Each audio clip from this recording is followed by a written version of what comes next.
হযরতে ইমাম মালিক রাহমাতুল্লাহি আলাইহি মদিনার জমিনের মধ্যে বসবাস করে, সদা সর্বদা মদিনার জমিনের মধ্যে থাকে। ইমামে মালিক রাহমাতুল্লাহি আলাইহি তার মনের মধ্যে বড় একটা আশা, আমার যদি মৃত্যুটা মদিনার জমিনের মধ্যে হয় তাহলে আমার দাফন মায়ার নবী রাহমাতুল লিল আলামিনের রওজা মুবারকের পাশে জান্নাতুল বাকির মধ্যে দেওয়া হবে। কারণ মদিনার মাটি বড় খাঁটি, মদিনার মাটি বড় দামি, কারণ মদিনার মাটির মধ্যে আমার নবীর পা মুবারক পড়েছে। হে মুসলমান ইমানদার, মদিনার মাটি বড় খাঁটি, মদিনার মাটির গুরুত্ব আর ফজিলত হাজী সাহেবরা বুঝিয়া তারা মদিনার জমিনের মধ্যে যাইয়া মদিনার মাটিকে একবার চেহারার মধ্যে মাখে, আবার চোখের মধ্যে মাখে, আবার হাতের মধ্যে মাখে, আবার পুরা শরীরের মধ্যে মাখে। কারণ মদিনার মাটি বড় দামি, এই মাটিতে আমার নবী বিচরণ করেছে।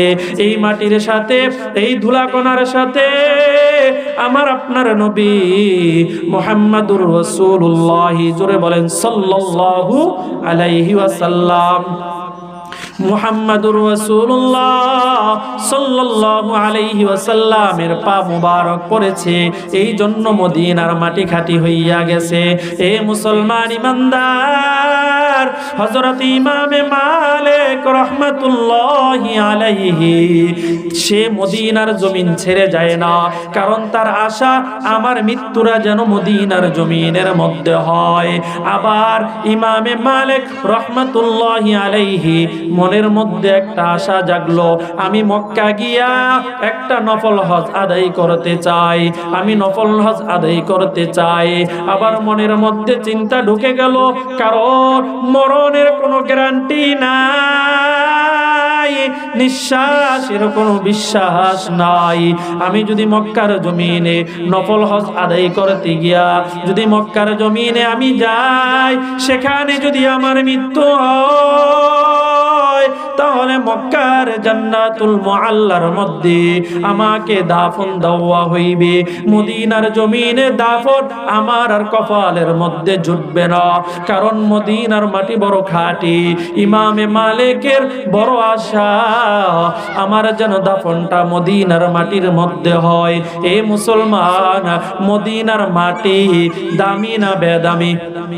কথা বলেন, দামি না বেদামি? কেমনে দামি হয়েছে? কারণ আমার আপনার নবী মুহাম্মদুর রাসূলুল্লাহ সাল্লাল্লাহু আলাইহি ওয়াসাল্লামের পা মুবারক সেখানে পড়েছে।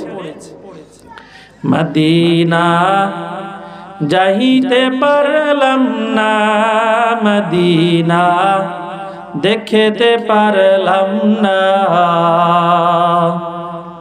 মদিনা যাইতে পারলাম না, মদিনা দেখতে পারলাম না। আমি অসহায় তাই এত দূরে রই, আমি অসহায় তাই এত দূরে রই, শুধু সালাম জানাই, মদিনা যাইতে পারলাম না, মদিনা দেখতে পারলাম না। মদিনা নাম কত মধুর,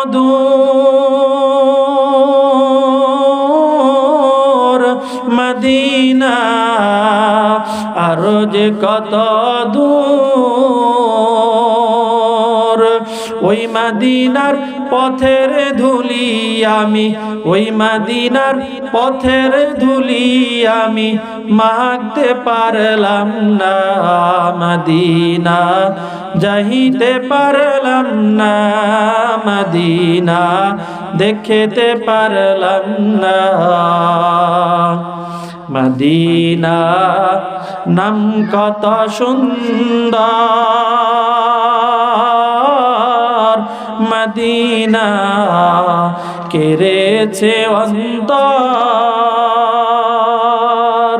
পাখির নাই ডানা থাকলে, পাখির নাই ডানা থাকলে যেতাম মদিনায় মদিনা যাইতে পারলাম না মদিনা দেখতে পারলাম না আমি অসহায় তাই এত দূরে রই আমি অসহায় তাই এত দূরে রই শুধু সালাম জানাই মদিনা যাইতে পারলাম না মদিনা দেখতে পারলাম না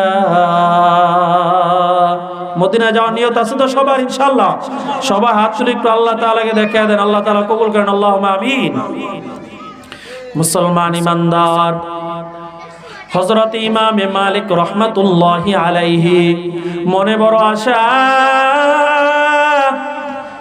আমার যদি মৃত্যুটা মদিনার জমিনে হয় তাহলে মায়ার নবী রাহমাতুল লিল আলামিনের রওজা মুবারকের পাশে জান্নাতুল বাকির মধ্যে আমার দাফন দেওয়া হইবে আবার আরেক দিক দিয়ে মনের মধ্যে আসা একটু মক্কায় গিয়া নফল হজ আদায় করবে বড় পেরেশানি হইয়া যায় হযরত ইমাম মালিক রাহমাতুল্লাহি আলাইহি পেরেশানিগ্রস্ত অবস্থায় একদিন ঘুমের মধ্যে হঠাৎ করিয়া মায়ার নবী রাহমাতুল লিল আলামিনকে স্বপ্নের ঘরে দেখিয়া স্বপ্নের মাঝে উপস্থিত হইয়া যায় হে মুসলমান ইমানদার ইমাম মালিক রাহমাতুল্লাহি আলাইহি স্বপ্নের মাধ্যমে মায়ার নবী রাহমাতুল লিল আলামিনকে জিজ্ঞাসা করতেছে ওগো আল্লাহর নবী আমার মনে বড় আশা আমি যদি মদিনার জমিনের মধ্যে থাকি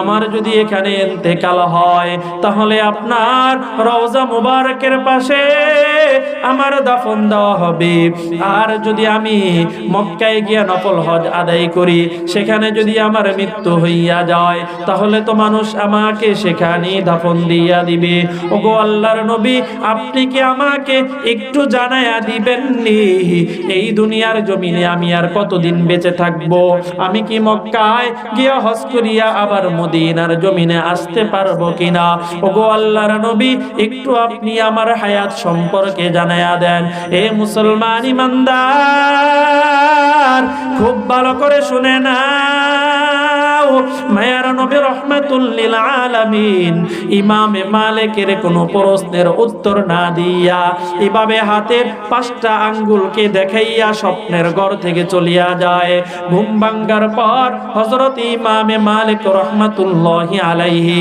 বড় পেরেশানিগ্রস্ত হইয়া যায় মায়ার নবীকে আমি আমার হায়াত সম্পর্কে জানতে চাইলাম কিন্তু নবী তা না জানাইয়া মাত্র 5টা আঙ্গুল দেখাইয়া স্বপ্নে থেকে চলে যায় এই 5টা আঙ্গুল দেখানোর ব্যাখ্যা কি এই 5টা আঙ্গুলের ব্যাখ্যা কি এটা দ্বারা কি বুঝাইলেন এ মুসলমান ইমানদার পরের দিন হযরত ইমাম মালিক রাহমাতুল্লাহি আলাইহি তার খাদেমকে মুহাম্মদ ইবনে সিরিন রাহমাতুল্লাহি আলাইহি একজন হাদিসের ব্যাখ্যাকার একজন স্বপ্নের ব্যাখ্যাকার তার কাছে পাঠাইয়া দিয়া বলেন ও খাদেম তুমি মুহাম্মদ ইবনে সিরিনের কাছে গিয়া আমার এই স্বপ্নের বর্ণনা দিবা আর তার কাছে জিজ্ঞেস করবা এই স্বপ্নের ব্যাখ্যা কি রাসূলুল্লাহ সাল্লাল্লাহু আলাইহি ওয়াসাল্লাম 5টা আঙ্গুল দেখায়া স্বপ্ন থেকে চলে যায় এই 5টা আঙ্গুলের ব্যাখ্যা কি হযরত ইমাম মালিক রাহমাতুল্লাহি আলাইহির খাদেম মুহাম্মদ ইবনে সিরিনের কাছে স্বপ্নের বিবরণ দেওয়ার পর মুহাম্মদ ইবনে সিরিন এবার 5টা আঙ্গুল এই স্বপ্নের ব্যাখ্যায় তিনি জানায়া দেয় পবিত্র কোরআনুল কারীমের একটা আয়াত তিনি বর্ণনা করিয়া বলেন হে মুহাম্মদ ইবনে হে ইমামে মালিকের খাদেম তুমি শুনে নাও ইমামে মালিক মায়ার নবীর কাছে গিয়া মায়ার নবীর কাছে স্বপ্নের মাধ্যমে জানতে চেয়েছে তার মৃত্যু কখন হবে সে আর দুনিয়ার জমিনে কয়দিন বাঁচিয়া থাকবে এ মুসলমান ইমানদার কে কতদিন এই দুনিয়ার জমিনের মধ্যে বেঁচে থাকবে একমাত্র জানেন একজনই তিনি কে কতদিন এই দুনিয়াতে বাঁচবে কে কি খাবে না খাবে এই সব কিছু জানেন কে? আর একটু জোরে বলেন কে? আল্লাহ ছাড়া এই পৃথিবীর কেউই জানে না। এবার মুহাম্মদ ইবনে সিরিন রাহমাতুল্লাহি আলাইহি বলেন, ও খাদেম, মায়ার নবী 5টা আঙ্গুল দেখায়া 5টা জিনিসের দিকে ইঙ্গিত করেছেন। কয় জিনিসের দিকে? কথা বলেন, কয় জিনিসের দিকে? 5টা জিনিসের দিকে ইঙ্গিত দিয়া আল্লাহ তাআলা বলেন, ইন্নাল্লাহা ইনদাহু ইলমুস সাআ। 5টা জিনিসের খবর একমাত্র আল্লাহ ছাড়া এই পৃথিবীর অন্য কেউ জানে না। 5টা বিষয় এমন আছে আল্লাহ রাব্বুল আলামিন এই পৃথিবীর কাউকে এর ব্যাখ্যা জানায় নাই। আল্লাহ তাআলা এই পৃথিবীর কাউকে এটা জানার মতো ক্ষমতাও দেন নাই। আল্লাহ তাআলা বলেন, ইন্নাল্লাহা ইনদাহু ইলমুস সাআ। কিয়ামত কবে সংঘটিত হবে এটা একমাত্র আল্লাহ তাআলাই জানেন। ওয়া ইউনাজ্জিলুল গায়সা, কখন কোন জায়গায় কি পরিমাণ বৃষ্টি বর্ষণ হবে এটা একমাত্র আল্লাহ তাআলাই জানেন। ওয়া ইয়ালামু মা ফিল আরহাম, মাতৃগর্ভের মধ্যে কি থাকে, ছেলে সন্তান না মেয়ে সন্তান, একমাত্র আল্লাহ তাআলাই জানেন। ওয়া মা তাদরি নাফসুম মাযা তাকসিবু গাদা, বান্দা আগামীকাল কি উপার্জন করবে, কি খাবে, এটা একমাত্র আল্লাহ তাআলাই জানেন। ওয়া মা তাদরি নাফসুম বিআইয়ি আরদিন তামুত, বান্দা কখন কোন জায়গায় কোন জমিনে মৃত্যুবরণ করবে। জোরে বলেন না, একমাত্র একজনই জানেন, তিনি কে? মায়ার নবী রাহমাতুল লিল আলামিন ইমামে মালিক রাহমাতুল্লাহি আলাইহি কে 5টা আঙ্গুল দেখাইয়া এই 5টা জিনিসের দিকে ইঙ্গিত দিয়া স্বপ্নের ঘর থেকে চলিয়া যায়।